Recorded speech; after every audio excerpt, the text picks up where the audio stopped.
皆さんこんにちは。前回はジャクソンスクエア周辺の赤い部分のみのご紹介でしたので、今日はこの3つの通りに囲まれたフランス人街フレンチクォーターのご紹介です。それではまずはここから行ってみましょう。後ろのビルはよく写真とか絵はがきに出てくるビルディングです。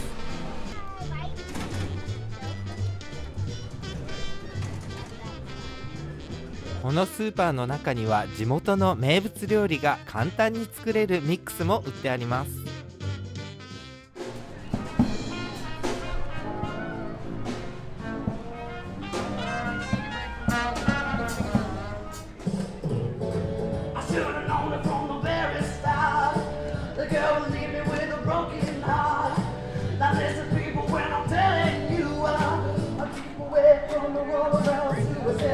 ニューオーリンズは道路がガタガタなのでも有名なので、ハイヒールでは来ないでください。危ないですよ。今回泊まったところは地元の親戚の人が勧めてくれたホテルです。なんとジャクソンスクエアのすぐ近くにありました。フレンチクォーターにはコートヤードと呼ばれる中庭がたくさんあるんですけれども、普通は観光客は見れないんです。ここで見ることができました。フレンチクォーターには幽霊がたくさん出る場所が多いと聞いたことがあったんですが、ここでは出てきませんでした。窓の外のプライベートなエリアからはセントルイス大聖堂が見えました。このガスライトは近所で作られています。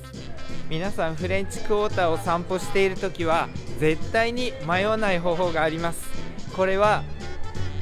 片方側が何もなくて、片方側は高層ビルが見えるということが、こっち側がキャナルストリートサイドということになります。散歩をしていたらアメリカのお菓子の会社の昔の広告を見つけました。ナショナルビスケットカンパニーの広告です。1971年からはそれぞれの頭の文字を取ってナビスコと社名が変わりました。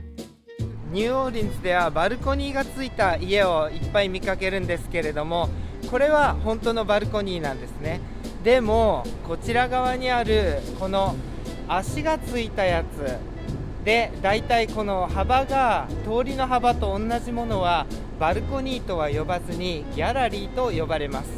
でこの足が歩道にくっついているので、この持ち主の人は市にタックスを税金を払わないといけないことになってます。でもこちら側のバルコニーは足がついてないので税金は払わなくていいということなんです。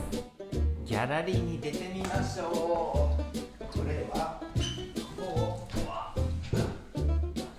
れが出てなかった。はい、これ開けまして、ここでストッパーがありますので、これでストップをかけるということです。はい、ギャラリー行ってみましょう。セントルイス大聖堂が見えます。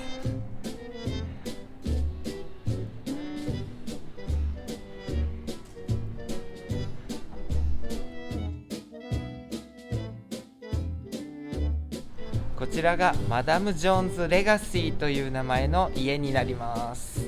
この家はこの地区では唯一のフランス植民地時代の家なんです。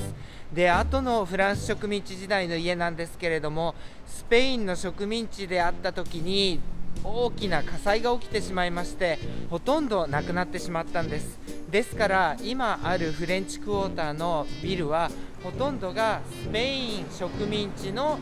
建物ということになります。後ろのガレージのところなんですけれども、 NCIS のニューオーリンズというテレビシリーズの中で出てくるヘッドクォーター、本拠地として使われている外見の部分です。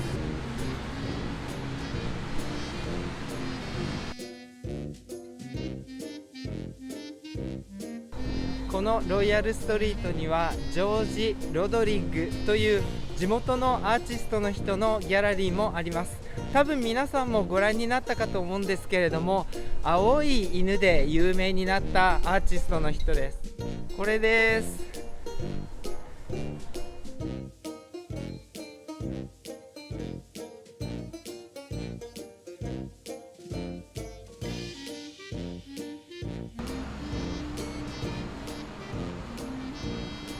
コートオブトゥースシスターズはとってもいいレストランなんですよ。ちょっと中をお見せしますね。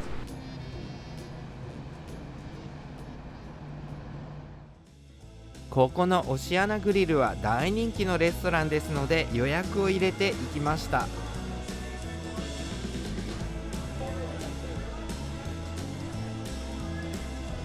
ジャンバラヤが好きなので、ジャンバラヤがついてくる料理を頼みました。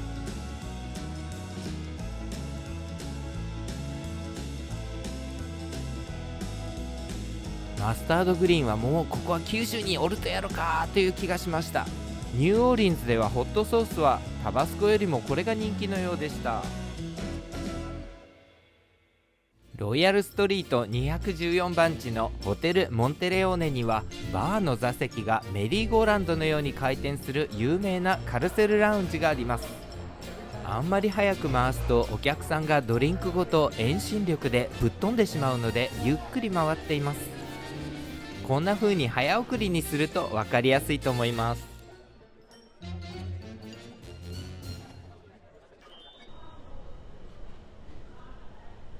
次は上品なロイヤルストリートとは全く違ったワイルドなバーボンストリートです。とにかくお酒を浴びるほど飲みたい人には最適の場所です。バーボンというお酒の名前がありますけれども、この通りの名前はお酒というよりもフランスの王朝の名前を取ったものだと思います。ここではカリフォルニア州と違って通りを歩きながらお酒を飲んでもいいんですよね。すごいですね。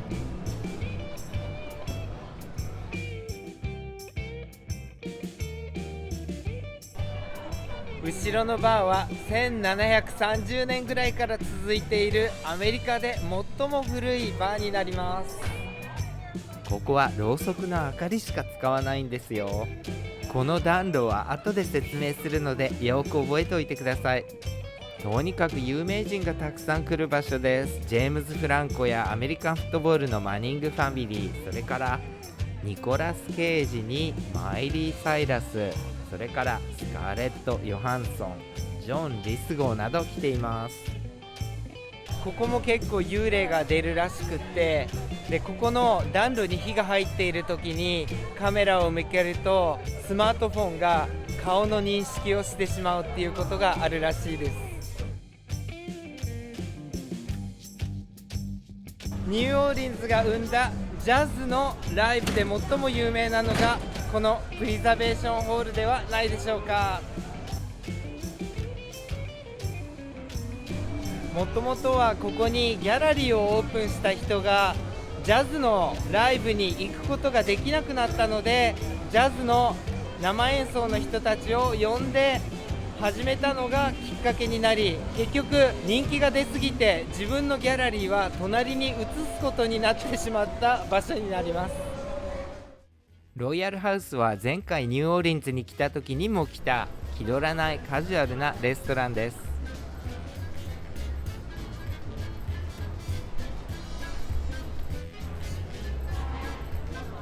ニューオーリンズの他のレストランでも頼むことができると思いますけれども、牡蠣の炭火焼きはニンニクとパルメザンの味が効いたおすすめの一品です。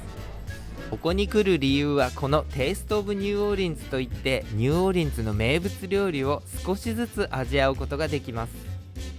この名物料理、みんなご飯が入っているのが嬉しいですよね。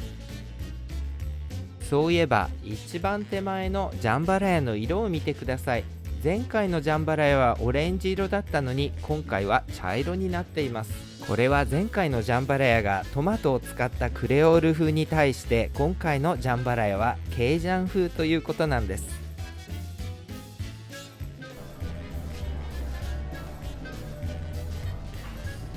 夜はぜひぜひセントルイス大聖堂の裏に行ってください。キリストの像が照明に照らされて影を作ります。地元ではアメリカンフットボールのゴールのようなのでタッチダウンジーザスと呼ばれますが、日本人の自分にとってはなんちゃってキリストとかどうにでもなれキリストという感じがします。次回は高級住宅街のガーデンディストリクトへ行きます。今回もご覧いただきありがとうございました。